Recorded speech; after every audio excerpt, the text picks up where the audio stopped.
Durante anos, o bairro de Santa Brígida foi conhecido por sua tranquilidade. Ruas calmas, vizinhança unida e uma rotina simples que deixava todos confortáveis. Até que chegou um novo carteiro. O nome dele era Edmar, um homem calado, que evitava contato visual e sempre usava luvas, mesmo nos dias mais quentes. Ninguém sabia muito sobre ele, mas como as correspondências sempre chegavam em dia, ninguém se preocupava. Pelo menos, não até que começaram a surgir cartas sem remetente, escritas à mão, com uma caligrafia antiga e carregadas de mensagens confusas. Ele observa da caixa de correio, dizia uma delas. Outra trazia apenas a frase: a entrega foi feita. Agora ele pertence a nós. A princípio, os moradores pensaram que era alguma brincadeira. Mas tudo mudou quando o pequeno Samuel, de 7 anos, foi visto pela última vez abrindo uma dessas cartas. A mãe dele encontrou o envelope vazio no chão da sala, e a porta da frente escancarada. Não havia sinais de arrombamento, nem rastros de fuga. Apenas silêncio. A polícia foi chamada, e o bairro mergulhou em desespero. Durante as buscas, Edmar continuava fazendo seu trabalho normalmente, como se nada tivesse acontecido. Quando perguntado sobre Samuel, ele apenas respondeu: algumas entregas não podem ser devolvidas. A desconfiança em Edmar cresceu rapidamente, mas sem provas, ninguém podia fazer nada. Foi então que a senhora Ruth, moradora mais antiga do bairro, decidiu seguir o carteiro. Com passos lentos e um casaco largo cobrindo sua figura, ela o viu caminhar por rotas estranhas, entrando em becos e terrenos baldios onde não havia nenhuma casa. Um dia, ela o viu parar diante de uma construção abandonada. Edmar retirou algo da bolsa e deixou na porta. Ruth se aproximou lentamente e, quando o carteiro se afastou, ela pegou o que havia sido deixado, um envelope com o nome de Samuel escrito com sangue seco. Dentro, havia um pequeno dente de leite. Ruth desmaiou ali mesmo. Quando acordou, já estava em casa, deitada em sua cama. A carta havia sumido. Ela tentou contar à polícia, mas nada do que dizia fazia sentido. Sua reputação de idosa excêntrica não ajudava. Os moradores começaram a achar que a idade estava cobrando seu preço. Mas Ruth sabia o que tinha visto. Ela começou a investigar a vida de Edmar por conta própria, buscando arquivos antigos da prefeitura. Foi assim que descobriu que não havia nenhum carteiro registrado com aquele nome. O funcionário anterior, o Sr. Carlos, estava desaparecido havia 3 meses exatamente desde o dia em que Edmar apareceu. A investigação levou Ruth até um nome que surgia repetidamente nos registros: Empresa de Entregas Moura e Filhos, uma companhia extinta desde os anos 70, após uma série de mortes misteriosas envolvendo entregadores. Em todos os casos, as vítimas sumiam logo após aceitar um novo funcionário misterioso, sempre identificado como Edmar Moura. O mesmo nome, a mesma descrição física, o mesmo olhar vazio. Era impossível. Se fosse verdade, Edmar teria mais de 80 anos, mas sua aparência permanecia a de um homem de 30 e poucos. Ruth sabia que estava diante de algo além da compreensão humana. Ela tentou alertar os moradores, mas já era tarde demais. Outros desaparecimentos começaram a ocorrer, sempre após o recebimento de cartas estranhas. Os destinatários relatavam calafrios, sonhos com olhos nas paredes e sussurros vindos das caixas de correio. Uma jovem chamada Camila contou que, após receber um dos envelopes, passou a ver uma figura parada na esquina da sua rua, sempre no mesmo horário, sempre de costas. Quando criou coragem para se aproximar, encontrou apenas um chapéu de carteiro flutuando, suspenso no ar, como se uma presença invisível o vestisse. Depois disso, ela desapareceu. Em desespero, Ruth reuniu os vizinhos e propôs uma vigília. Ninguém mais abriria cartas sem remetente. Todas seriam queimadas imediatamente. Eles montaram turnos e passaram a vigiar as ruas, observando os movimentos de Edmar. Mas o carteiro parecia ter conhecimento prévio de cada passo dos moradores. Ele desviava das patrulhas, surgia em lugares vigiados e entregava suas cartas mesmo quando ninguém o via. Era como se conhecesse cada centímetro do bairro, como se houvesse nascido ali, como se fosse parte do lugar. Durante uma das noites de vigília, um jovem chamado Rafael decidiu seguir Edmar por conta própria. Usando uma câmera escondida, ele o acompanhou até o cemitério abandonado nos limites da cidade. Lá, Edmar se ajoelhou diante de uma lápide sem nome e começou a conversar em sussurros com a terra. Rafael gravou tudo. Ao retornar, mostrou a filmagem aos demais, mas o vídeo estava corrompido, aparecia apenas uma tela preta, com ruídos e uma única palavra piscando em vermelho: entregue. A partir desse dia, Rafael começou a mudar. Tornou-se recluso, os olhos afundados e a pele acinzentada. Ele parou de falar, apenas entregava pequenos bilhetes a quem se aproximava. Em todos, estava escrita a mesma frase: aceite a entrega. Os moradores, já aterrorizados, passaram a evitar qualquer tipo de correspondência. As caixas de correio foram retiradas, os portões trancados. Mas isso não impediu Edmar. Agora, as cartas surgiam dentro das casas, nos travesseiros, nas geladeiras, até mesmo nos bolsos das roupas lavadas. Era como se ele tivesse acesso a tudo, como se fosse uma presença onipresente no bairro. Ruth decidiu agir. Em uma noite silenciosa, ela foi até a construção abandonada e entrou. O lugar estava coberto por sacos de correspondência antigos, rasgados, mofados. No centro, um altar feito de caixas de papelão e fardos de cartas empilhadas. Acima dele, uma foto antiga, Edmar, com a mesma aparência, ao lado de dezenas de outros carteiros, todos com olhos apagados. Era uma seita, um culto à entrega. Ruth tentou queimar tudo, mas antes que pudesse riscar o fósforo, Edmar apareceu atrás dela. Ele não disse nada, apenas estendeu uma carta e sussurrou: é sua vez. No dia seguinte, Ruth foi encontrada em sua casa, sentada na poltrona, com um envelope nas mãos. Dentro dele, havia uma única frase: entregue-se. A partir daquele dia, ninguém mais viu Edmar. As cartas pararam de aparecer, e a cidade voltou lentamente à sua rotina normal. Mas algo estava diferente. Os moradores começaram a usar luvas, mesmo no calor. Evitavam contato visual. E todos eles, sem exceção, passaram a se encontrar à noite em silêncio, em frente à antiga casa de Ruth, onde agora funciona uma nova agência dos Correios. Hoje, quem se muda para Santa Brígida logo percebe algo estranho nos olhos dos carteiros locais. Todos parecem iguais. Todos agem com a mesma calma assustadora. E todos, mais cedo ou mais tarde, deixam uma carta misteriosa na sua porta. Uma carta que, se aberta, muda sua vida para sempre. Então, se um dia você receber um envelope sem nome, com cheiro de mofo e letras escritas à mão, pense 2 vezes antes de abrir. Porque pode não ser uma simples correspondência, pode ser o seu convite para a última entrega.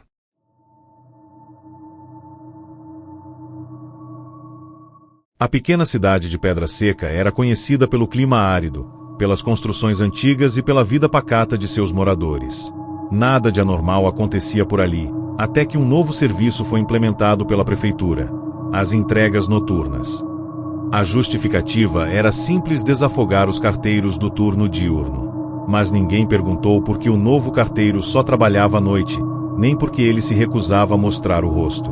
Era sempre o mesmo homem, alto, magro, de uniforme impecável, mas com o rosto coberto por uma máscara preta, daquelas lisas, sem expressão. Ele não falava, apenas entregava as cartas e sumia nas sombras. O mais estranho era que os envelopes que ele trazia não vinham com selos nem carimbo. Apenas nomes escritos com caligrafia firme e antiga. O primeiro a receber uma dessas cartas foi o Sr. Arlindo, morador antigo, que vivia sozinho. No dia seguinte, foi encontrado morto em casa, com uma expressão de pavor no rosto, e a carta ainda apertada em sua mão. A polícia tentou investigar, mas não havia sinais de invasão, luta ou envenenamento. Apenas a presença do envelope, que ao ser aberto, revelava uma única palavra: lembre-se. O caso foi dado como ataque cardíaco. Mas nos dias que se seguiram, outras cartas começaram a surgir. Sempre com palavras enigmáticas. Acorde. Olhe. Fuja. Sempre em letras firmes, sempre entregues à noite, pelo mesmo homem mascarado. A população entrou em pânico silencioso. Ninguém falava sobre o carteiro noturno em público, mas todos sabiam da existência dele. Alguns tentavam evitá-lo, apagando as luzes e se trancando dentro de casa. Mas isso só parecia piorar a situação. Aqueles que tentavam ignorar as cartas recebiam visitas mais frequentes, com batidas insistentes na porta durante a madrugada. Um garoto chamado Jonas contou à mãe que o homem da máscara havia entrado pela janela e deixado um envelope no travesseiro. No dia seguinte, Jonas desapareceu, e tudo que restou foi a carta, que dizia: ele foi entregue. Aos poucos, começaram a surgir boatos. Diziam que o carteiro era, na verdade, um espírito de um entregador da década de 1950 que foi queimado vivo após ser acusado injustamente de roubar encomendas. Outros diziam que era uma maldição, um tipo de entidade ligada à memória esquecida, punindo os moradores por algo do passado. Um professor de história, curioso com a situação, decidiu investigar. Descobriu que a cidade de Pedra Seca havia sido construída sobre os escombros de um antigo presídio, que fora demolido após uma série de assassinatos brutais cometidos por um prisioneiro, chamado Olavo Nunes. O mesmo nome que apareceu em uma das cartas entregues por engano. Ao saber disso, o professor tentou reunir provas para alertar as autoridades. Mas sua casa foi incendiada na noite seguinte. Os bombeiros encontraram seu corpo carbonizado, segurando uma carta ainda intacta. Você sabia. Aquilo não era coincidência. Os moradores começaram a notar que aqueles que recebiam as cartas tinham algum segredo, alguma culpa do passado. Como se o carteiro soubesse de tudo. Não havia para onde correr. As cartas chegavam sem serem vistas, e ignorá-las só piorava a situação. Um por um, os moradores foram sendo entregues, como diziam os bilhetes. E ninguém nunca mais os via. Uma das poucas que tentou enfrentar o problema foi a jovem Lorena, filha de um antigo político da cidade envolvido em escândalos jamais resolvidos. Ela recebeu sua carta numa madrugada silenciosa. O envelope dizia: confesse. Em vez de rasgá-lo ou escondê-lo, ela decidiu ir atrás do carteiro. Esperou a noite chegar e ficou do lado de fora, vigiando as ruas. Às 3 da manhã, o viu, caminhando devagar, a figura mascarada, carregando uma sacola cheia de envelopes. Lorena correu até ele, puxou sua máscara com força e desmaiou no mesmo instante. Ao acordar, estava em um lugar escuro, cercada por pilhas de cartas velhas e fotografias queimadas. A figura mascarada estava ali, imóvel. Uma voz ecoou, mas os lábios do carteiro não se mexiam. Você já sabe o que deve fazer. Na frente dela, havia uma carta em branco e uma caneta. Sem entender, Lorena começou a escrever.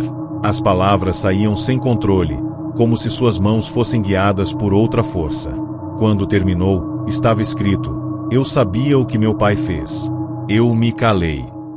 A carta desapareceu diante dos seus olhos, e a figura mascarada virou-se de costas, caminhando para dentro da escuridão.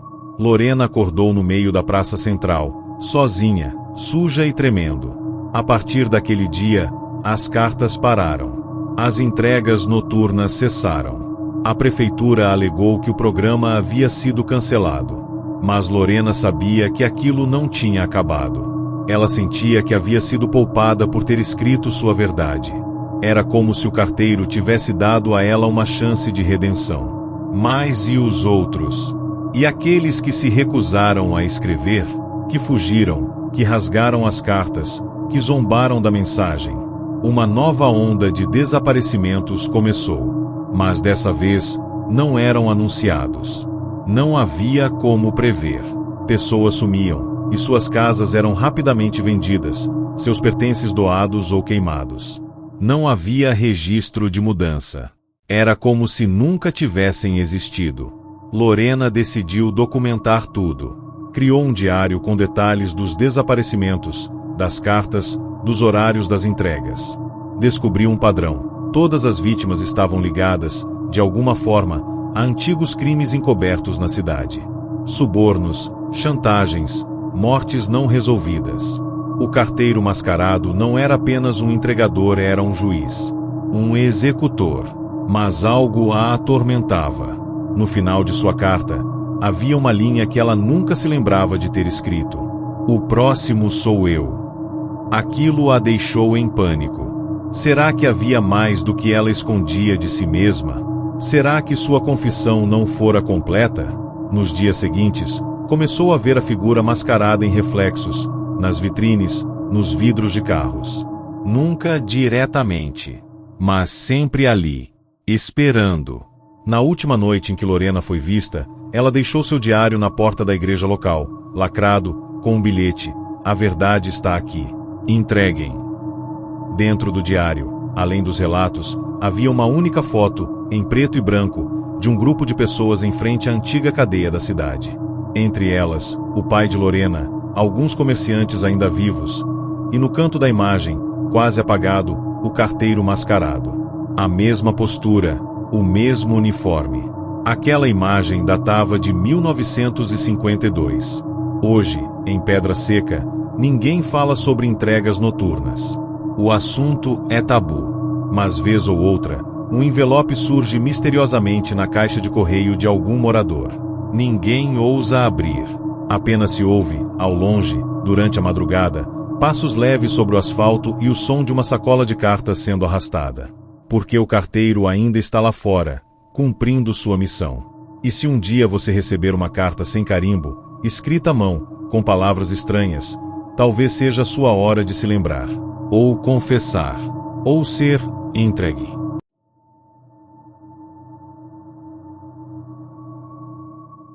Na zona rural de São Virgílio, existia uma estrada de terra batida conhecida como Linha do Cedro, um caminho isolado entre plantações e sítios antigos, onde poucas pessoas moravam e menos ainda passavam a noite.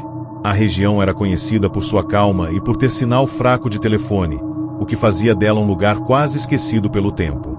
O serviço dos Correios funcionava uma vez por semana, geralmente às sextas, feito por um carteiro chamado Elias, homem simples, querido pelos moradores e sempre pontual.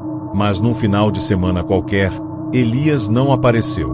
No lugar dele, surgiu um novo carteiro, rosto desconhecido, expressão rígida, andar silencioso. O mais estranho era o fato de ele surgir sempre ao entardecer, sem veículo, apenas caminhando a pé, carregando uma bolsa antiga de couro que parecia mais pesada do que o normal. No começo, ninguém desconfiou. Mas logo as cartas começaram a chamar atenção. Algumas vinham com conteúdo desconexo, frases como "ele está na sombra da árvore" ou "o tempo se move ao contrário aqui". Outras traziam desenhos rudimentares de rostos sem olhos ou casas que não existiam ali. O morador do sítio do fim da linha, Sr. Norberto, foi o primeiro a receber uma dessas cartas e ficou dias trancado dentro de casa, murmurando para as paredes. Quando os vizinhos tentaram entrar, encontraram-no em posição fetal, abraçado à carta, e com a pele fria como gelo embora fosse um dia quente de verão. A notícia se espalhou devagar, pois em São Virgílio tudo era lento. O novo carteiro, por outro lado, parecia ganhar ritmo. Aparecia mais vezes por semana, entregando mais cartas, mesmo sem haver aumento no fluxo de correspondência oficial. Um agricultor chamado Nivaldo decidiu questioná-lo, pedindo identificação. O homem apenas sorriu, mostrando os dentes escurecidos, e disse com voz baixa: "Não sou do tempo de vocês." Depois disso, Nivaldo foi encontrado em sua lavoura, com a boca cheia de terra e os olhos virados, repetindo: "Ele vai voltar pelo correio." A história tomou proporções sombrias. Os moradores começaram a evitar as cartas, recusavam-se a recebê-las, deixavam as caixas de correio fechadas com cadeado. Mas isso não impedia as entregas. As cartas continuavam aparecendo, agora dentro das casas, entre as páginas das Bíblias, nos bolsos das roupas ou até dentro dos armários trancados. Uma dessas cartas foi parar nas mãos de Teresa, uma professora aposentada que nunca havia se envolvido com boatos. Ela decidiu ler o conteúdo em voz alta, num encontro comunitário. A carta dizia: "O homem que entrega, caminha entre o tempo dos mortos. Quem lê, abre a porta." Na mesma hora, as luzes da sala se apagaram, e o vento soprou com violência, mesmo com todas as janelas fechadas. Quando a claridade voltou, uma das cadeiras estava vazia. O rapaz que ali se sentava, Rafael, simplesmente sumiu. Sua mochila ainda estava ao lado da cadeira. Mas ele nunca mais foi visto. Desesperados, os moradores decidiram ir até a sede dos Correios da cidade vizinha para relatar o que estava acontecendo. Lá, foram informados de que Elias, o antigo carteiro, havia pedido demissão um mês antes e que ninguém havia sido enviado oficialmente para substituí-lo. A empresa não fazia entregas na linha do Cedro desde então. A informação gerou um pânico silencioso. Quem estava entregando as cartas? E por que os nomes dos destinatários pareciam escolhidos com precisão? Foi então que Teresa, que mantinha anotações detalhadas dos desaparecidos, percebeu um padrão. Todos os que receberam as cartas tinham um histórico de alguma culpa não resolvida: crimes, mentiras, traições, injustiças. Determinada a encerrar o ciclo, ela e um pequeno grupo decidiram seguir o carteiro misterioso. Numa tarde abafada, quando ele apareceu pela curva da estrada, o grupo o esperava escondido. Eles o seguiram à distância por mais de 1 hora até ele parar diante de uma árvore antiga e oca, um marco da região. Ele abriu a bolsa, retirou um envelope e o enfiou dentro do tronco. Quando se virou, olhou diretamente para o grupo, como se já soubesse que estava sendo observado. Sorriu novamente e, sem dizer nada, simplesmente desapareceu diante de seus olhos. Depois daquele dia, ninguém mais ousou sair sozinho ao anoitecer. Os moradores trancaram as casas, queimaram cartas, destruíram caixas postais. Mas o problema não parou. Agora as cartas chegavam por outros meios: vozes no rádio, frases escritas em quadros negros, manchas de umidade formando palavras nas paredes. O carteiro não precisava mais de papel. Ele havia se tornado parte da estrada, parte da terra, parte de cada casa daquela região. Alguns diziam ouvir passos durante a madrugada, o som de uma bolsa de couro se arrastando no chão de madeira. E o pior, começaram a surgir cópias dele. Algumas pessoas relataram ver 2, 3 carteiros ao mesmo tempo, em pontos distintos da estrada, com o mesmo uniforme, mesma bolsa e o mesmo rosto sem expressão. Teresa percebeu que a entidade se multiplicava com cada carta lida. Cada leitura era uma semente. Cada frase, um ritual. Os desaparecimentos aumentaram. Crianças passaram a ter pesadelos com o homem da estrada. Desenhavam figuras sem rosto e escreviam nomes de parentes que logo depois sumiam. A cidade entrou em colapso emocional. Um padre da cidade vizinha foi chamado para tentar exorcizar o local. Ele chegou com cruzes, livros sagrados e fé. Passou 3 dias na linha do Cedro. No 4º dia, foi encontrado ajoelhado diante da árvore oca, com a boca costurada e uma carta aberta sobre o peito. A frase escrita dizia: "A fé não fecha caixas." Após esse acontecimento, Teresa decidiu abandonar São Virgílio. Preparou suas malas, destruiu tudo que pudesse ter conexão com as cartas e dirigiu até o posto de gasolina mais próximo, onde relatou tudo a um frentista. Ele, com expressão estranha, apenas respondeu: "A senhora não precisa mais fugir. A entrega já foi feita." Teresa fugiu mesmo assim. Hoje vive escondida, trocando de cidade com frequência, dormindo com todas as luzes acesas. Mas mesmo assim, as cartas continuam aparecendo. No travesseiro, no porta-luvas, dentro dos livros. Algumas vezes, chega a ouvir batidas na porta, sempre às 5 da manhã. Quando olha pela janela, vê um homem parado ao longe, segurando uma bolsa velha de couro. Não diz nada. Apenas espera. A história da linha do Cedro se transformou numa espécie de lenda urbana, mas quem viveu lá sabe que é real. Os poucos que permanecem na região evitam falar sobre o assunto.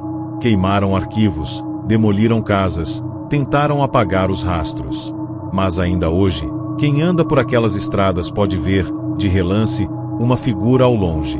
Um carteiro sem expressão, caminhando lentamente, com sua bolsa cheia de cartas que ninguém pediu para receber. Algumas dessas cartas agora não têm destinatário. Elas vagam, esperando que alguém as leia, que alguém permita a próxima entrega. Se você estiver dirigindo por uma estrada rural e vir um homem de uniforme parado na beira do caminho, não pare. Não aceite nada. Não leia nada. E, acima de tudo, nunca, jamais, diga seu nome em voz alta perto dele.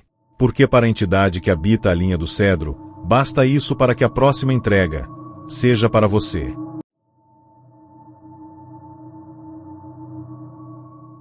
A história que você vai ouvir agora aconteceu em um prédio antigo no centro de Belo Horizonte, construído nos anos 40, com corredores estreitos, paredes descascadas e elevador de grades que fazia barulhos sinistros a cada andar. Era um lugar cheio de histórias, como tantos edifícios esquecidos no tempo, mas havia algo específico naquele endereço, o apartamento 301. Durante anos, todos os inquilinos daquele imóvel acabaram saindo às pressas ou sumindo sem deixar rastros.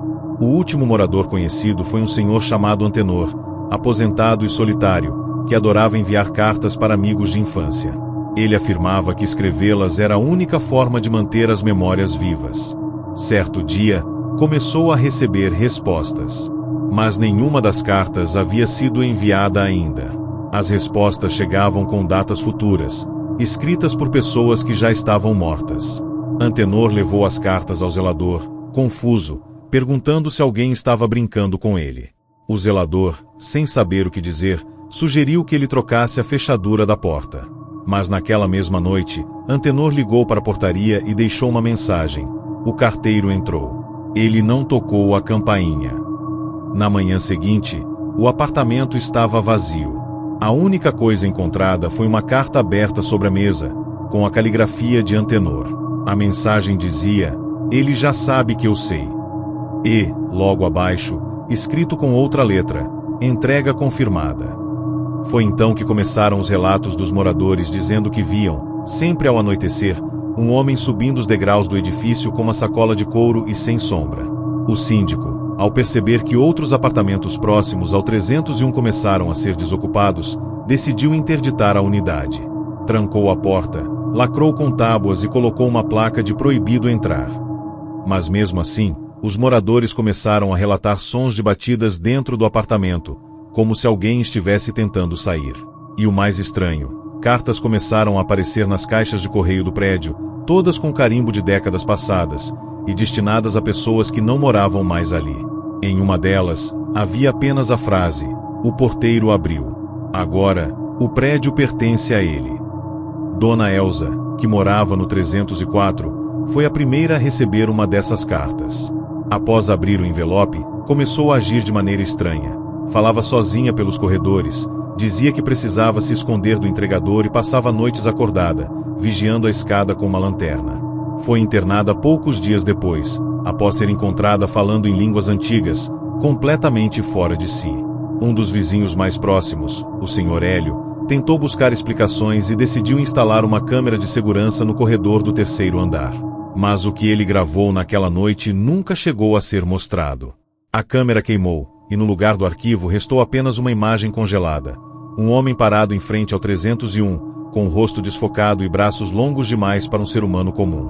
Com o passar dos dias, as correspondências se tornaram mais frequentes. Chegavam para todos os moradores do prédio, mesmo aqueles que não usavam mais o correio. Sempre envelopes marrons, escritos à mão, com datas que variavam entre os anos 50 e 70. Algumas continham segredos antigos, fofocas do passado, traições jamais reveladas. Uma moradora chamada Cíntia recebeu uma carta onde estava descrita, em detalhes, a traição do seu marido com a sua melhor amiga, algo que teria ocorrido 20 anos antes, mas ela nunca soubera. Ao confrontá-lo, ele confessou, mas foi atropelado poucas horas depois ao sair para comprar cigarro. A carta que chegou no dia seguinte dizia: "A verdade sempre cobra."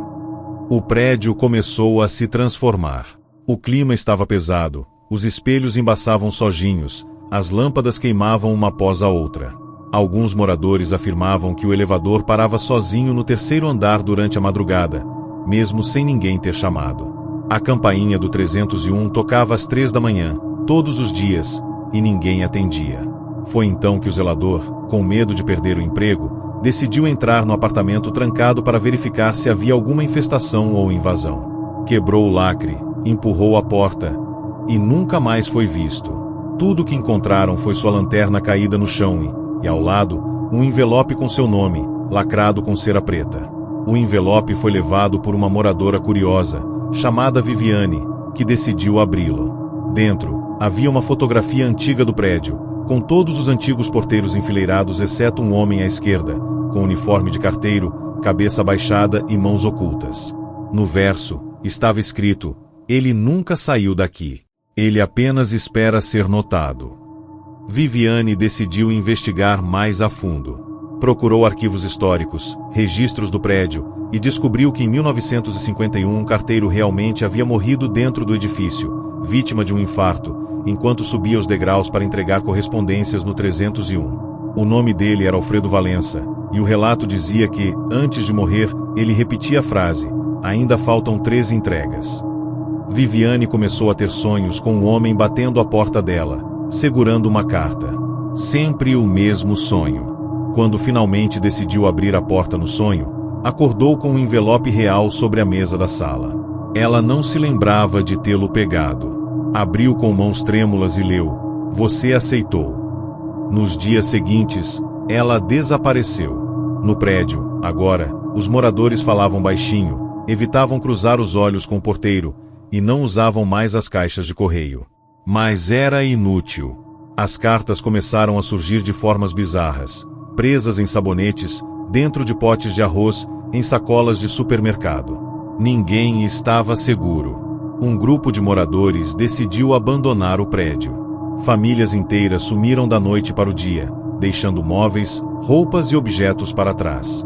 Quem restou ali era gente sem opção, ou pessoas que simplesmente se recusavam a acreditar.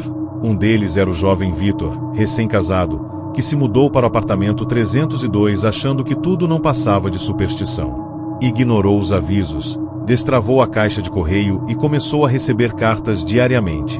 Primeiro com recados banais, depois com frases sem sentido. E então começaram os desenhos. Um rosto sem feições, sempre em diferentes posições, sempre mais próximo da porta. Certa noite, Vitor acordou com o som da campainha do apartamento 301 tocando. Olhou no olho mágico e viu apenas um envelope no chão. Quando abriu, encontrou uma foto sua, dormindo. No verso, uma anotação: "Última noite de paz." Ele trancou tudo, bloqueou janelas, desligou a energia, mas mesmo assim as cartas continuaram chegando. Algumas queimadas, outras molhadas. Em uma delas, lia-se: "Sua alma foi postada." E a partir daí, Vitor também sumiu. O apartamento 302 ficou vazio, mas o som da máquina de escrever, que ele costumava usar, ainda pode ser ouvido vindo de lá nas madrugadas silenciosas. Hoje, o prédio está parcialmente abandonado. Dos 20 apartamentos, apenas 6 ainda têm moradores. Os demais estão lacrados, escurecidos, vazios por fora, mas cheios de sons estranhos por dentro. Ninguém mais ousa tocar nas cartas. Elas se acumulam nos corredores, no elevador, nas escadas. Às vezes são levadas pelo vento, às vezes desaparecem sozinhas. Dizem que quem entra no 301 jamais sai. Dizem que o carteiro ainda sobe os degraus todas as noites, fazendo as entregas que nunca pôde completar. Alguns falam que ele espera por 3 nomes finais, os que fecharão o ciclo.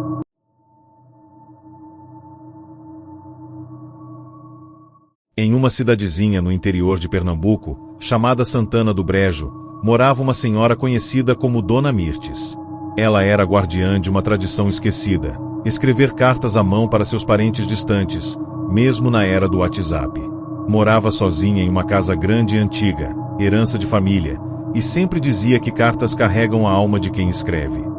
Durante anos, o carteiro oficial da cidade era o seu Justino, homem simpático, sempre com um sorriso e um cafezinho aceito de bom grado. Mas, após uma pneumonia repentina, ele foi afastado e substituído por um jovem calado, pálido, de aparência cansada e olhos fundos. Não falava com ninguém, nem aceitava café. Apenas entregava as cartas e desaparecia antes mesmo que o portão fosse aberto por completo. Foi a partir da chegada dele que as coisas começaram a mudar. Dona Mirtes começou a receber cartas estranhas. Nenhuma delas era enviada pelos seus parentes.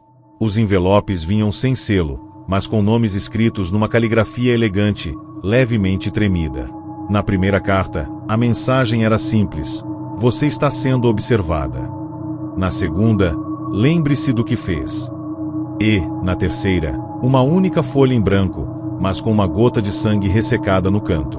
Assustada, tentou buscar ajuda na agência dos Correios, mas os atendentes negaram que qualquer correspondência tivesse sido entregue nos últimos dias. E mais, afirmaram que ninguém havia sido designado como substituto de seu Justino. A ficha caiu. Quem estava levando as cartas para Dona Mirtes? Na tentativa de entender o que estava acontecendo, Dona Mirtes resolveu revistar seu passado. Vasculhou antigos álbuns de fotos, cartas antigas, registros da juventude. E ali, em meio aos documentos, encontrou uma carta não enviada, escrita por sua irmã gêmea, Marília, datada de 1973. A carta tinha um tom desesperado, pedindo ajuda, dizendo que alguém estava tentando calá-la. A memória bateu forte. Marília havia desaparecido misteriosamente naquela época, e a família acreditou que ela havia fugido com um homem mais velho. Mas Dona Mirtes sabia que não era bem assim. Ela havia escondido a carta e nunca contou a ninguém. Aquela lembrança havia ficado enterrada por 5 décadas. Agora, parecia querer ressurgir, através das cartas que vinham sendo entregues. Certa noite, ouviu passos lentos no quintal, como se alguém arrastasse uma sacola pesada. Quando olhou pela janela, viu o carteiro parado junto ao poço antigo da casa, encarando a escuridão. Ela gritou, mas ele não se mexeu. Apenas ergueu o braço lentamente e depositou um envelope na borda do poço. Na manhã seguinte, quando foi até lá, o envelope estava encharcado. Dentro dele, uma única frase escrita: "Ela ainda está lá." O poço havia sido lacrado décadas antes. Com a ajuda de um vizinho, Dona Mirtes mandou abri-lo. E o que encontraram foi macabro: um esqueleto feminino, envolto em trapos antigos. Junto aos ossos, um anel com as iniciais MV. A cidade mergulhou em choque. A polícia abriu uma investigação, mas sem testemunhas, sem provas diretas, nada pôde ser feito. O caso foi tratado como acidente, e o corpo foi sepultado como indigente. Mas as cartas não pararam. Outras casas começaram a recebê-las. A vizinha Lurdinha recebeu uma com a frase: "Você mentiu no tribunal." O comerciante seu Afonso recebeu: "Ainda falta você pagar." Em poucos dias, todos os moradores antigos da cidade passaram a relatar cartas enigmáticas.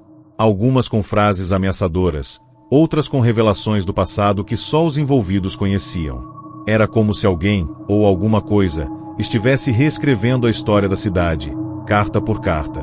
E sempre o mesmo entregador, o homem de olhos fundos e andar pesado, que ninguém via chegar, mas todos viam partir. Alguns começaram a dizer que ele não tinha sombra. Outros afirmavam que ele não tocava o chão, e que sua sacola de couro parecia expandir-se a cada nova entrega. Foi nesse ponto que um grupo de jovens decidiu segui-lo. Armaram uma emboscada durante a madrugada. Viram quando ele entrou por um beco atrás da igreja, e correram atrás dele. Mas ao virarem a esquina, nada. Apenas uma carta pendurada na cerca, com os nomes dos 3 rapazes escritos com tinta vermelha. Eles sumiram naquela mesma semana. Dona Mirtes, atormentada pela culpa, decidiu escrever uma carta de confissão. Detalhou tudo o que sabia sobre o desaparecimento da irmã, os motivos pelos quais escondeu a carta e sua omissão diante da dor da família. Colocou a carta sobre a mesa da sala e deixou a porta aberta. Sentou-se na poltrona, aguardando. À meia-noite em ponto, ouviu passos. O som de uma bolsa arrastando-se. O entregador parou diante dela. Não falou nada. Apenas pegou a carta e aguardou. Antes de sair, colocou um envelope sobre o colo de Dona Mirtes. Nela, estava escrito: "Entrega recebida. Você está livre." Na manhã seguinte, foi encontrada dormindo profundamente, com um semblante de paz que ninguém via havia anos. Depois disso, o entregador sumiu. As cartas cessaram. Mas não por muito tempo.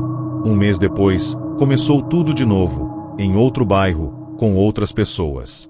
Alguém que havia recebido uma carta não lida de Dona Mirtes acabou levando-a para casa. E assim, o ciclo foi reaberto. A maldição não estava apenas ligada à cidade, estava nas cartas. Aquele que recebia uma carta e não entregava sua verdade, passava a ser o próximo carteiro, condenado a carregar nas costas os pecados dos outros, carta por carta. Foi assim que surgiu a lenda urbana do Carteiro do Silêncio. Dizem que ele só aparece quando verdades são escondidas por tempo demais. Ele chega sorrateiro, caminha pelas ruas escuras, com a pele acinzentada e olhos fundos como poços sem fim. Seu objetivo não é entregar notícias, é cobrar o passado. Alguns relatam que já viram sua sombra em portas entreabertas, outros juram que ouviram a bolsa se arrastando no chão durante madrugadas em que estavam sozinhos em casa. E o pior, muitos contam que, ao acordarem, encontraram cartas com nomes de familiares, datas de falecimentos que ainda não aconteceram, e frases como já foi postado. A própria agência dos Correios da região passou a enfrentar estranhos eventos. Cartas que não haviam sido escritas apareciam nos arquivos, envelopes sumiam das gavetas, e uma câmera de segurança registrou, certa noite, um vulto humano passando pelo corredor, mesmo com o local trancado e vazio. Após isso, o prédio foi exorcizado, mas as cartas continuaram chegando. Uma funcionária, antes de se demitir, disse ter ouvido vozes vindas dos armários de correspondência. Vozes que diziam, leia logo, ele está chegando. Hoje, em Santana do Brejo, quase ninguém usa os correios. As caixas de correspondência foram removidas, e os moradores mais antigos se mudaram ou vivem isolados. Mas a lenda continua. A cada geração, alguém recebe uma carta que não foi enviada por ninguém. E sempre que isso acontece, outra pessoa desaparece. Dizem que o carteiro do silêncio só escolhe aqueles que têm algo a esconder, e que sua missão jamais terminará enquanto ainda houver verdades enterradas no fundo de gavetas, na memória das famílias ou nos becos escuros do passado. Então, se um dia você acordar e encontrar uma carta em sua porta, sem selo, sem remetente, com letras perfeitas e antigas, pense bem antes de abrir, porque pode não ser apenas papel. Pode ser um fardo. Pode ser um aviso. Ou pior, pode ser o início da sua condenação. Afinal, há cartas que não foram feitas para serem lidas, mas para cobrar o que já deveria ter sido pago há muito tempo. A última carta chegou numa madrugada chuvosa. Era um envelope escuro, grosso, com o nome Miguel Torres escrito em letras tortuosas, quase como se tivessem sido desenhadas com carvão. Miguel era carteiro há mais de 20 anos, conhecido em toda a zona norte do Recife como um homem pontual, educado e dedicado. Nunca havia perdido uma entrega. Mas naquela semana, ele havia recebido um aviso para não sair de casa.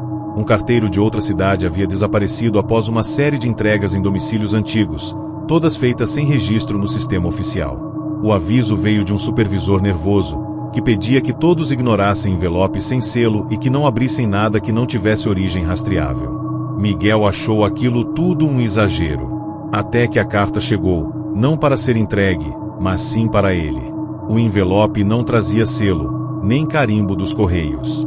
Apenas seu nome. E dentro, havia uma carta com uma única frase: "Você é o próximo a carregar a sacola." Ao ler aquilo, Miguel sentiu um calafrio subir pela espinha. Tentou jogar o envelope fora, mas ele reapareceu no dia seguinte, dentro da geladeira. Jogou no fogo, mas ele surgiu novamente na caixinha do cachorro. Era como se aquela carta o escolhesse. Como se, de alguma forma, ele tivesse sido condenado a algo que ainda não compreendia. E quanto mais ele tentava se livrar, mais estranho tudo ao redor começava a ficar. A correspondência normal sumia. Vizinhos começaram a reclamar de cartas nunca recebidas. Mas ninguém via Miguel fazendo as entregas. Ele também não lembrava de tê-las feito.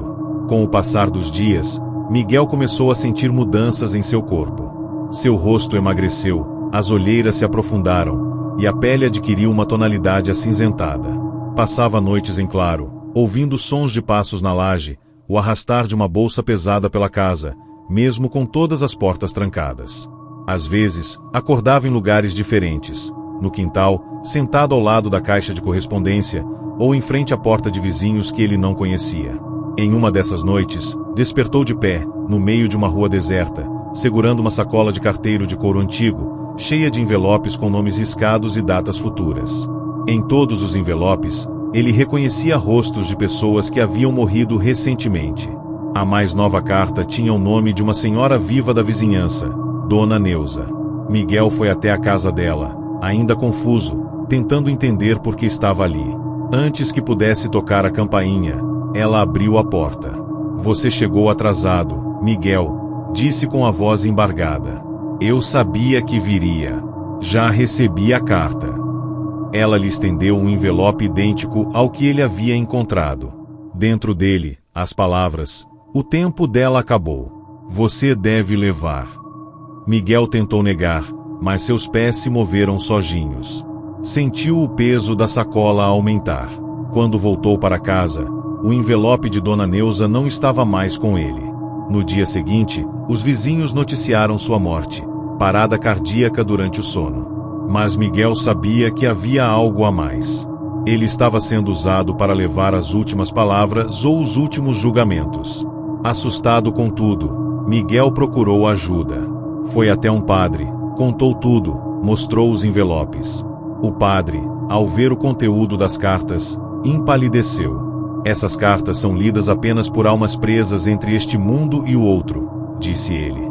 E o entregador é sempre um pecador que negou sua própria condenação. Miguel, então, se lembrou de algo que havia enterrado no passado, um acidente fatal com uma motocicleta quando era jovem. Ele havia atropelado um homem e fugido. Jamais confessou. A culpa corroía por dentro, mas sempre dizia a si mesmo que ninguém viu. Agora, parecia que alguém viu sim. E esse alguém havia decidido que Miguel deveria pagar, servindo como o próximo carteiro da condenação. A sacola agora não o deixava mais. Ele acordava com ela nos ombros, sentia o couro grudar em sua pele como uma segunda camada. Tentou se afastar do trabalho, mas cartas começaram a aparecer em sua casa, cada uma endereçada a ele, com nomes de pessoas que ele conhecia e sabia que guardavam segredos. As entregas passaram a ser involuntárias, como se sua consciência se apagasse e só restasse a vontade da própria maldição. Num último ato de desespero, foi até os Correios tentar se demitir formalmente. Mas ao chegar lá, o prédio estava vazio, sem atendentes, sem colegas. Apenas um envelope sobre o balcão com seu nome e a frase: entrega incompleta. Naquela noite, Miguel decidiu fugir. Pegou um ônibus para uma cidade a 300 quilômetros de distância. Durante a viagem, notou que todos os passageiros pareciam extremamente calados. Olhares vazios. E então percebeu, embaixo de cada assento havia uma sacola de carteiro, igual à dele. Alguns passageiros seguravam envelopes no colo. Outros dormiam com as mãos manchadas de tinta preta. Quando tentou alertar o motorista, percebeu que ele já não respirava. Estava morto, com uma carta colada na testa, última entrega feita. O ônibus continuava em movimento sozinho, como se seguisse um roteiro invisível. Miguel gritou, mas ninguém reagiu. Era como se todos ali estivessem presos na mesma missão. Uma rede de carteiros condenados a entregar arrependimentos que já não podiam mais ser apagados. O ônibus parou sozinho diante de uma casa antiga, em ruínas. Miguel desceu, como se algo o empurrasse. Na porta, uma criança abriu lentamente, segurando um envelope com o nome da própria mãe. Quando Miguel recusou-se a aceitar, a criança sorriu de forma sombria e disse: "Você não escolhe quem recebe, só entrega." Ele pegou o envelope, entrou na casa, e não foi mais visto. Dias depois, a casa foi encontrada vazia. Mas uma nova figura começou a circular pelas ruas de outra cidade próxima. Um carteiro silencioso, com pele cinzenta e olhos fundos. Entregava cartas mesmo durante a madrugada, sem fazer barulho. Ninguém o via chegar, mas muitos viam as cartas pela manhã. Sempre com nomes escritos em caligrafia antiga, quase ritualística. Algumas pessoas tentaram filmá-lo, mas os vídeos ficavam corrompidos. Outras tentaram segui-lo, mas perdiam o rumo, desorientadas. E em cada local onde as cartas chegavam, alguém morria, desaparecia, ou era forçado a confessar crimes antigos que ninguém sabia. As autoridades começaram a investigar, mas não havia explicação lógica. Algumas vítimas falavam de um carteiro que não pisava no chão. Uma jovem disse que o viu atravessar uma parede. Um senhor afirmou que o envelope que recebeu continha uma gravação da própria voz, confessando algo que ele nunca disse a ninguém. A única certeza era: o carteiro não era mais humano. E sua missão era eterna. Hoje, disse que os carteiros da condenação não são apenas um. São vários. Todos homens e mulheres que, em vida, esconderam verdades cruéis e nunca pagaram por elas. Agora, condenados a carregar a sacola do arrependimento, seguem entregando o que ninguém quer receber, lembranças que deveriam estar enterradas.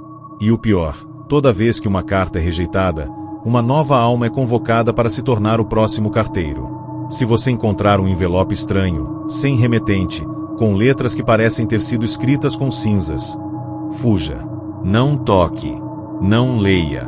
Porque, se abrir, você estará aceitando o pacto. E, mesmo sem perceber, poderá se tornar o próximo na fila. Com uma sacola de couro que nunca larga e uma missão que nunca acaba: entregar verdades, mesmo quando ninguém quer ouvi-las. Porque há cartas que não podem ser devolvidas.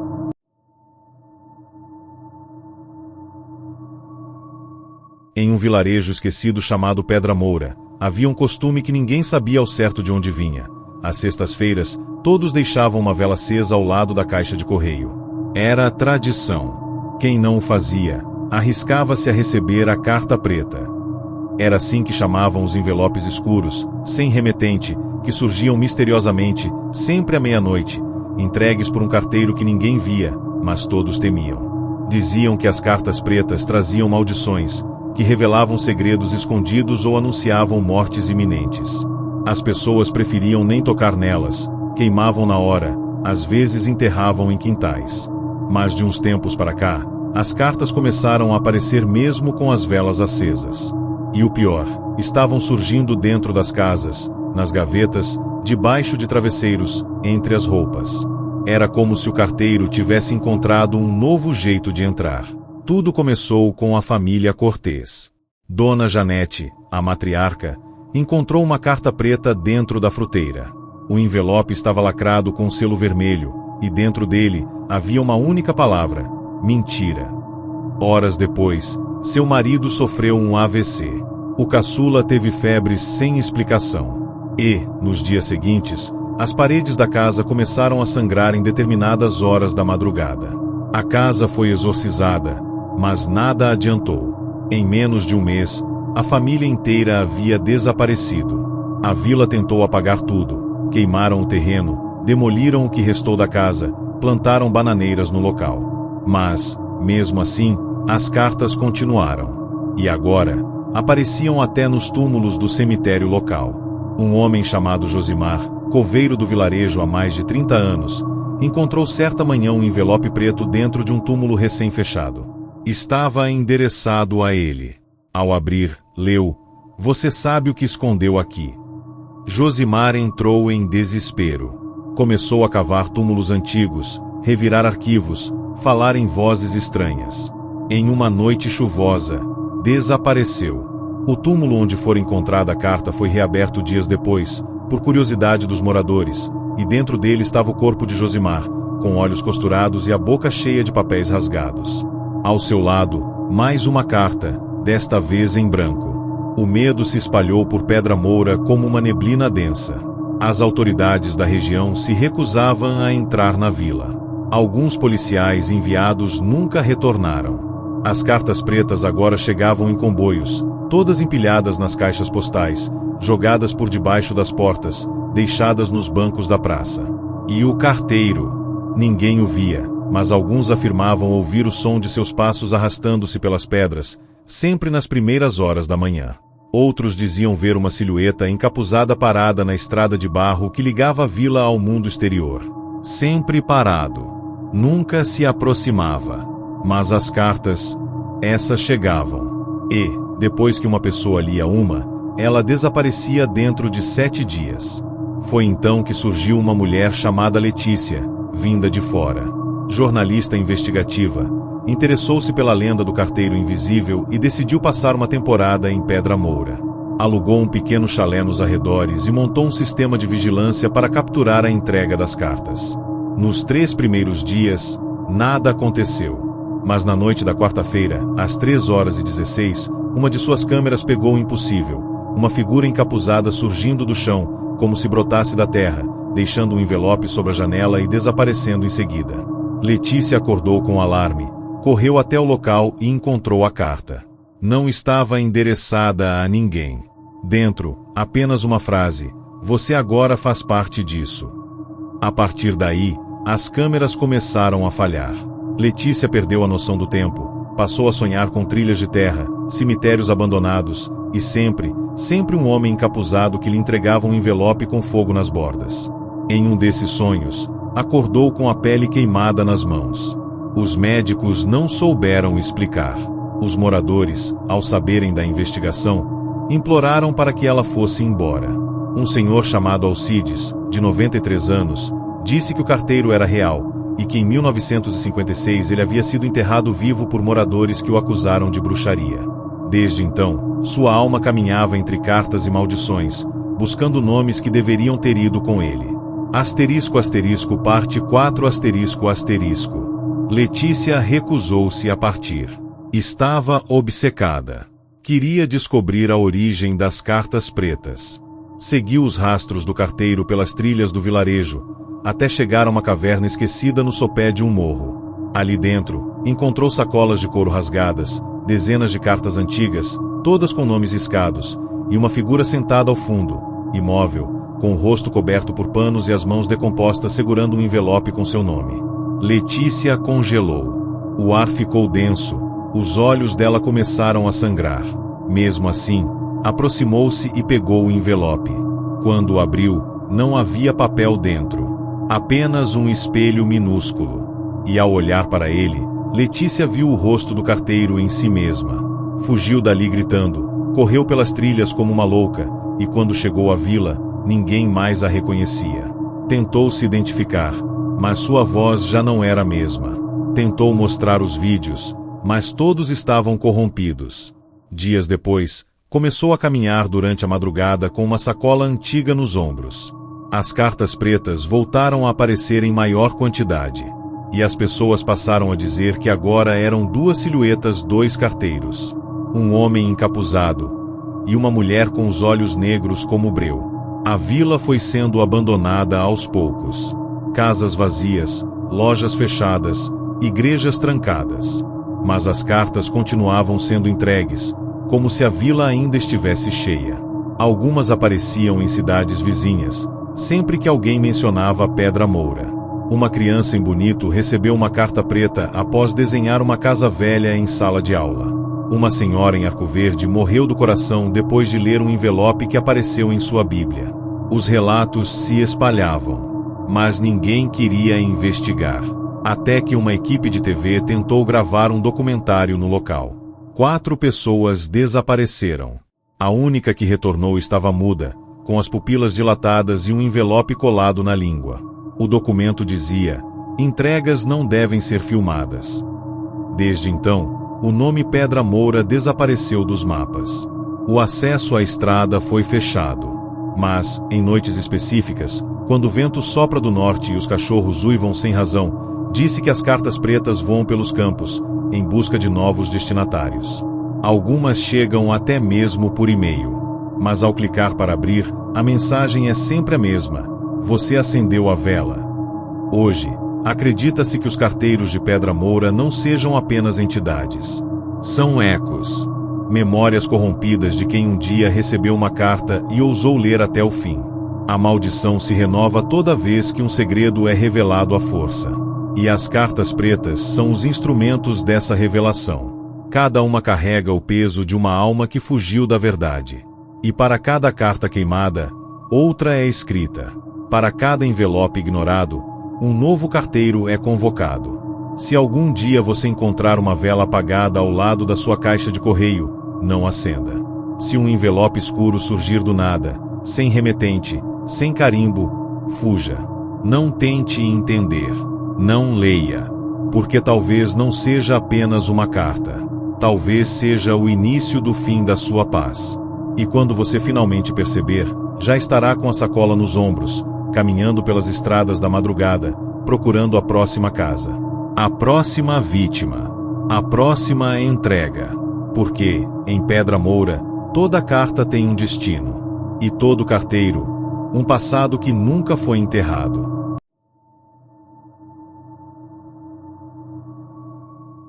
No bairro São Caetano, em Salvador, existia uma rua chamada Ladeira das Pedras, tão estreita e tortuosa que os carros evitavam passar por ali. Antigamente, antes da era digital, os moradores juravam que havia um carteiro específico que só entregava cartas naquele trecho. Um homem alto, de uniforme antigo, rosto sempre sombreado pelo boné e voz rouca. Ele não falava muito, mas sabia o nome de todos, mesmo dos recém-chegados. Quando os correios passaram a automatizar as entregas, aquele carteiro desapareceu sem deixar rastros. Porém, décadas depois, ele voltou. E suas cartas agora causavam um efeito estranho. Tudo o que era escrito nelas se tornava real. O problema: as cartas não eram escritas pelas pessoas. Elas surgiam por vontade própria. Foi Tainá, uma jovem estudante de letras, quem primeiro percebeu. Ao chegar do estágio, encontrou uma carta sobre sua escrivaninha. Nela, dizia: Tainá não acordará amanhã. Ela riu, achando que fosse uma brincadeira de mau gosto. Ignorou o aviso e foi dormir. Na manhã seguinte, sua mãe a encontrou desacordada, com os olhos abertos, mas sem responder a nenhum estímulo. Respirava, mas era como se não estivesse lá. Levou 3 dias para que voltasse a si. E quando acordou, havia outra carta sobre o travesseiro: você foi poupada. Uma vez. Desde então, outros moradores começaram a relatar fenômenos semelhantes. Cartas premonitórias, avisos cruéis, ameaças camufladas de poesia. O clima na Ladeira das Pedras virou um campo de tensão constante. Todos os dias surgiam envelopes, às vezes em locais absurdos, dentro da geladeira, escondidos em vasos de plantas, até mesmo costurados em roupas de cama. As mensagens variavam. Algumas previam acidentes, como a de um morador que foi alertado sobre a queda de um ventilador de teto, e morreu no mesmo dia, esmagado pela peça. Outras pareciam delírios poéticos, mas que causavam efeitos reais. Uma senhora recebeu uma carta com os versos: o chão sob teus pés não te pertence mais, e na manhã seguinte, a laje de seu quarto desabou sem motivo estrutural aparente. Não demorou até que surgissem pessoas tentando interpretar os textos, buscando sinais, tentando decifrar a origem. Um grupo de adolescentes, autodenominado Clube do Celo, decidiu coletar e catalogar as cartas. Foram mais de 100 em 2 meses. Descobriram que todos os envelopes vinham com um carimbo antigo do ano de 1939. E mais estranho ainda, ao colocar os papéis sob luz negra, surgiam inscrições em latim, frases que não estavam visíveis a olho nu. Uma delas dizia: ex verbo lux, escritura mors da palavra, luz, da escrita, morte. Um dos garotos do grupo, chamado Eric, resolveu escrever uma carta de volta. E a partir desse momento, tudo piorou. Eric escreveu uma resposta simples: quem é você? Deixou a carta sob sua porta, no mesmo local onde costumava encontrar os envelopes misteriosos. Na manhã seguinte, não havia carta. Mas na noite seguinte, ao olhar pela janela, viu alguém parado na esquina. Um homem de uniforme antigo, imóvel, olhando direto para ele. Quando piscou, a figura desapareceu. O medo tomou conta. E no dia seguinte, uma nova carta chegou: agora você sabe. E isso não pode ser desfeito. A partir desse momento, Eric começou a ouvir passos atrás dele constantemente, sentir a presença de alguém ao seu lado mesmo estando sozinho, e encontrar palavras escritas nas paredes, nas janelas embaçadas, até no vapor do espelho. Desesperado, ele tentou alertar a vizinhança, mas poucos quiseram ouvir. Até que o Clube do Celo foi dizimado em um incêndio misterioso na garagem onde guardavam os arquivos. As cartas, no entanto, não queimaram. Permaneceram intactas no meio das cinzas. Um padre chamado Eduardo foi chamado para intervir. Disse que aquilo não era apenas espiritual, que havia algo material sendo usado como veículo, tinta feita com sangue antigo, papéis amaldiçoados e um carteiro que não era mais humano. Era um servo do que ele chamou de Palavra Viva, uma entidade que se alimentava da leitura. Quanto mais pessoas liam, mais forte ela se tornava. O padre sugeriu um ritual de silêncio. Durante 7 dias, ninguém na Ladeira das Pedras deveria abrir, ler ou sequer mencionar as cartas. Deveriam queimá-las sem olhar. Era a única chance de quebrar o ciclo. No primeiro dia, Funcionou. Nenhuma carta foi lida. Mas no segundo dia, uma criança abriu uma por curiosidade. Era uma imagem de sua mãe sendo estrangulada, exatamente como aconteceu minutos depois. O desespero que se seguiu espalhou o pânico. Muitos quebraram o pacto, e em menos de 48 horas, as cartas voltaram com o dobro de frequência. O padre sumiu. Sua igreja foi encontrada revirada, e sobre o altar, uma única carta: você não tinha fé suficiente. A essa altura, a ladeira das pedras foi isolada. A prefeitura alegou risco de deslizamento, mas era mentira. O verdadeiro motivo vazou por moradores que fugiram. Ninguém conseguia mais sair da rua. Todo o caminho levava de volta ao mesmo ponto. Um laço temporal? Um feitiço? Ninguém sabia. Mas os moradores estavam presos. E cada novo envelope parecia sugar mais da realidade. As casas estavam apodrecendo por dentro, pessoas desapareciam como se nunca tivessem existido, e mesmo o tempo parecia congelar. A única constante eram as cartas. Sempre as cartas.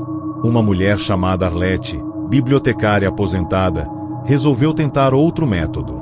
Começou a guardar as cartas sem ler, mas estudando o papel, a gramatura, os padrões do selo. Descobriu que todas vinham do mesmo remetente, identificado apenas pelas letras VV. Vasculhando arquivos antigos da cidade, encontrou um relatório de 1939 sobre um funcionário dos Correios que surtou durante o expediente e se trancou na agência local, escrevendo cartas por 3 dias sem parar. Quando o encontraram, já estava morto, com os dedos em carne viva de tanto escrever. Ao seu lado, havia 187 cartas, todas com nomes que ainda nem existiam. Arlete acreditava que aquele homem havia se conectado com alguma entidade através da escrita, e que, ao morrer, passou a entregar as palavras do outro lado como carteiro eterno. Mas o mais assustador foi quando ela encontrou uma carta endereçada a si mesma, com uma descrição exata da pesquisa que ela ainda estava prestes a fazer. Era como se tudo já estivesse escrito antes mesmo de acontecer. Uma predição viva. Ela tentou se esconder, queimar os documentos, sair da cidade. Mas em todo lugar onde ia, uma nova carta surgia, reafirmando o que estava por vir. Sua morte será pela boca, pela palavra, pela leitura. Arlete foi encontrada dias depois com a garganta cortada, cercada por dezenas de cartas espalhadas pelo chão. As investigações não prosseguiram, e oficialmente, o caso foi arquivado. Mas a ladeira das pedras permanece ali, intocada. Os que ainda vivem na região evitam olhar para cima quando passam por perto. E os carteiros reais recusam-se a entregar correspondências por lá. Alguns até juram que, ao se aproximarem, começam a ouvir sussurros saindo das caixas postais. Como se alguém lá dentro estivesse ditando uma mensagem. Uma nova carta. Um novo destino. Se algum dia você receber uma carta sem remetente, escrita à mão, com cheiro de papel antigo, não leia. Se o envelope tiver as letras VV no canto inferior, queime imediatamente.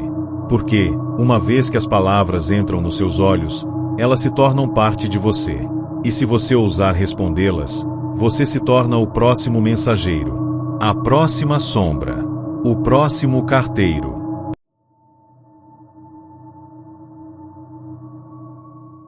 Em uma pequena cidade do interior de Minas Gerais, chamada Córrego das Almas, uma lenda antiga circulava entre os moradores mais velhos, a história do carteiro do fim. Reza a lenda que, quando alguém recebia uma carta dele, era sinal de que algo ruim aconteceria com a família dentro de 7 dias. Durante décadas, ninguém levava isso a sério até que, nos anos 2000, uma série de eventos inexplicáveis reacendeu o medo coletivo. Tudo começou quando um senhor chamado Ezequiel, ex-ferroviário e viúvo, encontrou um envelope amarelo jogado na varanda. Não havia selo, nem carimbo, nem remetente. Apenas o nome dele escrito à mão, com letra torta, como se tivesse sido escrita por alguém com as articulações quebradas. Ezequiel abriu o envelope e leu uma carta que descrevia, com riqueza de detalhes, a morte de seu filho Caio, que morava em São Paulo. Segundo a carta, Caio sofreria um acidente de moto às 19h42 do dia seguinte. Desesperado, Ezequiel ligou para o filho, implorando que não saísse de casa. Caio, Assustado, prometeu obedecer. Mas às 19h42 do dia seguinte, um caminhão desgovernado invadiu a calçada e atingiu Caio dentro da própria garagem. A polícia registrou como uma fatalidade. Mas Ezequiel sabia que aquilo não era coincidência. E não foi o único a receber a visita do tal carteiro. Após o funeral, Ezequiel contou sobre a carta para os vizinhos mais próximos. A maioria achou que era delírio de um velho enlutado. No entanto, em menos de 2 semanas, outros moradores começaram a relatar episódios semelhantes. Um casal recebeu uma carta dizendo que seu bebê recém-nascido seria levado pelo vento do esquecimento. 2 dias depois, a criança desapareceu do berço durante a madrugada, sem sinal de arrombamento ou pegadas. Uma professora encontrou uma correspondência dentro do estojo escolar, com a frase: "Seu corpo não suportará o conhecimento que carrega." Ela sofreu um aneurisma cerebral durante a aula seguinte. O padre local, homem cético e respeitado, decidiu intervir.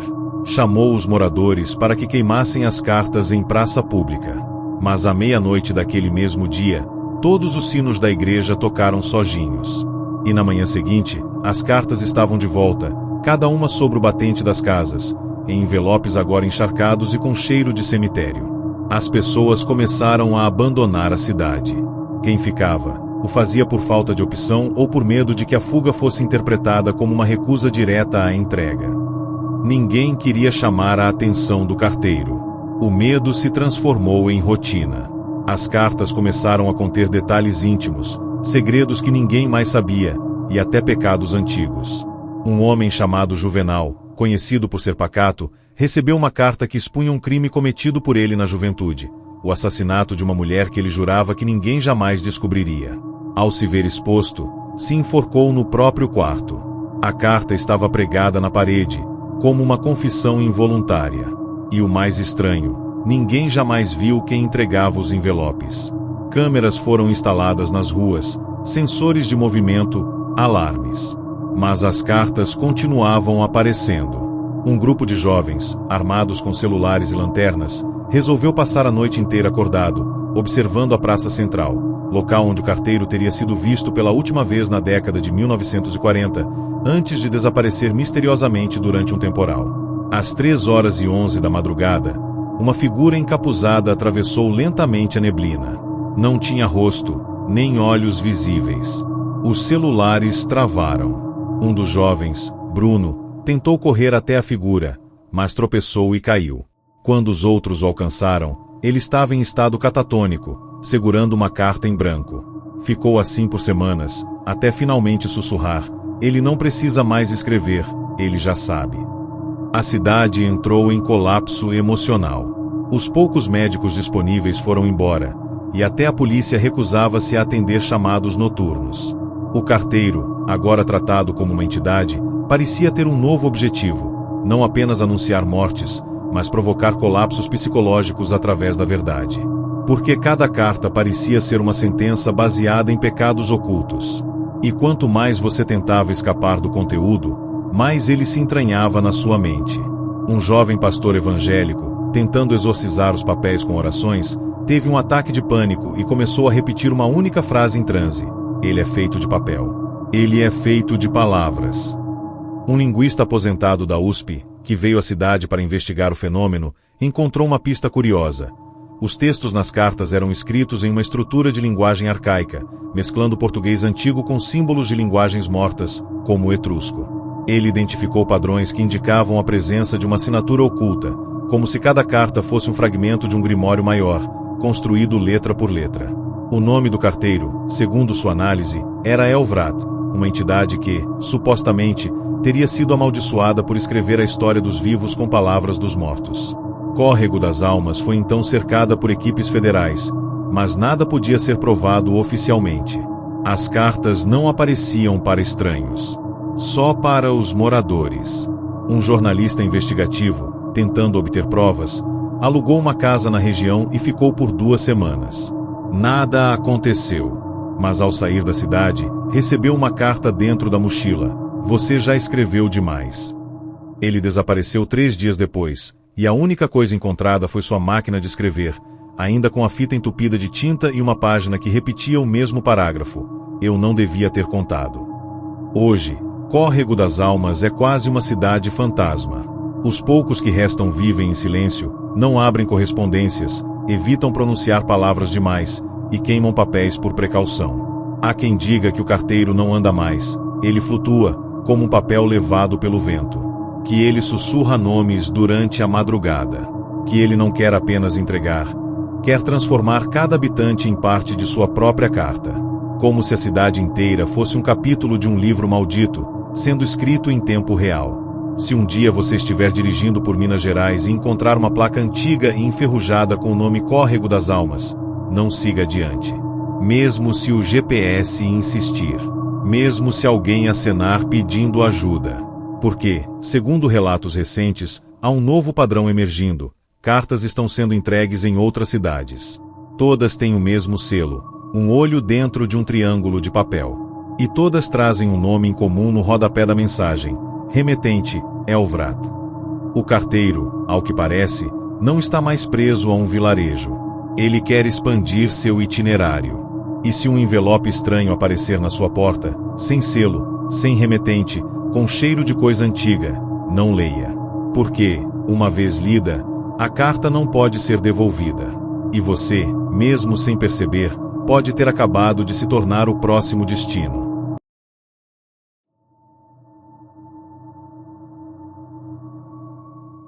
A história de hoje começa em um condomínio fechado na zona oeste do Rio de Janeiro, onde a tranquilidade das famílias era garantida por muros altos, câmeras de segurança e uma portaria 24 horas. Um paraíso urbano, isolado do caos da cidade. Mas como toda bolha que tenta esconder a verdade, ela também estava prestes a estourar. Tudo começou quando uma moradora, a dona Márcia, encontrou uma carta sem remetente em sua caixa de correio.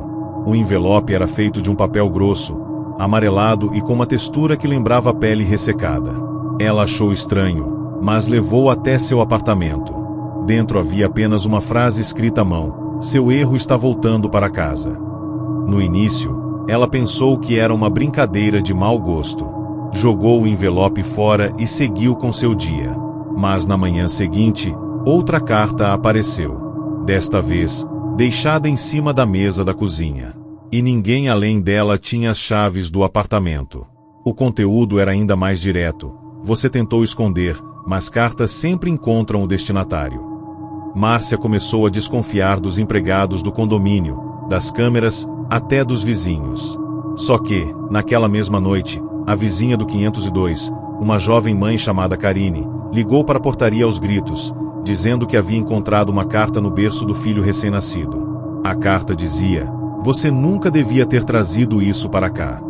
O caos se instaurou. O síndico convocou uma reunião de emergência para discutir o que parecia ser uma invasão. A empresa de segurança revisou todas as câmeras, mas não havia qualquer registro de alguém entregando ou mesmo se aproximando das portas.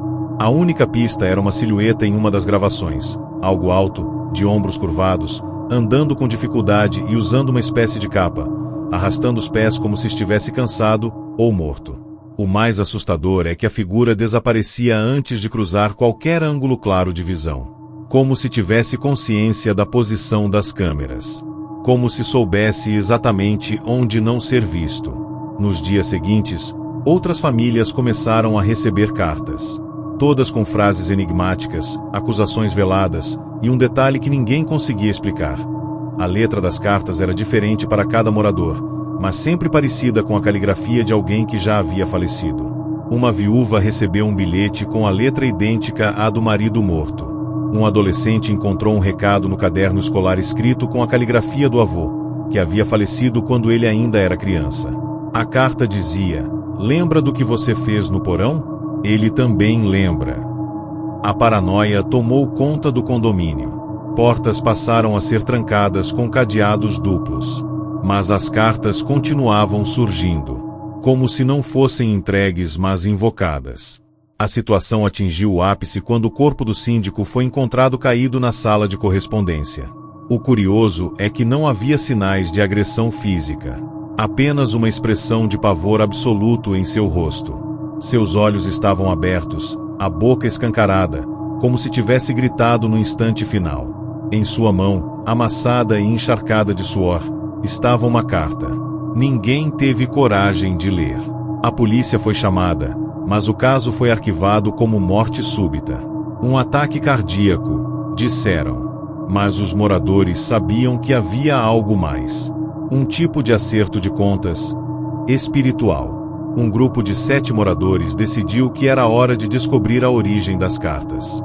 Eles fizeram uma varredura em todos os apartamentos antigos, revisaram os registros do condomínio, conversaram com ex-funcionários. E foi assim que descobriram que, antes do prédio ser construído, o terreno era usado como depósito de correspondências extraviadas do antigo centro de triagem dos Correios. Centenas de cartas não entregues, perdidas por décadas, haviam sido enterradas ali junto com móveis velhos, papéis incinerados e até restos humanos de um antigo carteiro desaparecido na década de 70.